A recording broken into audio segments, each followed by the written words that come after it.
లక్ష్మీదేవి ఎక్కువగా ఉండేటటువంటి స్థానాలు ప్రపంచంలో 5 ఉన్నాయి.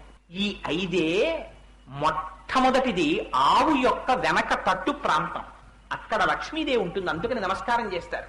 రెండోది ఏనుగు యొక్క కుంభస్థలం, ఏనుగు కుంభస్థలంలో లక్ష్మీదేవి ఉంటుంది. మూడవది మారేడుదలం, మారేడుదలం అమ్మవారి యొక్క నివాస స్థానం. నాలుగవది పద్మం, పద్మంలో అమ్మవారు ఉంటుంది. పద్మాననే పద్మవూరు పద్మాక్షి పద్మ సంభవే త్వమాం భజస్వ పద్మాక్షీం ఏన సౌఖ్యం లభామ్యహం అని కదా.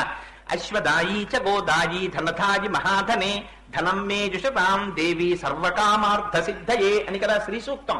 ఆ పద్మంలో అమ్మవారు కూర్చుని ఉంటుంది. ఆ పద్మం లక్ష్మీ స్థానం. 5వ లక్ష్మీ స్థానం స్త్రీ యొక్క పాపట, స్త్రీ పాపటలో సింధూరాన్ని అందుకు అలంకారం చేస్తారు, అది లక్ష్మీ స్థానం. ఈ 5 లక్ష్మీ స్థానాలు. ఈ 5 లక్ష్మీదేవి ఎక్కువగా నివాసం ఉంటుంది.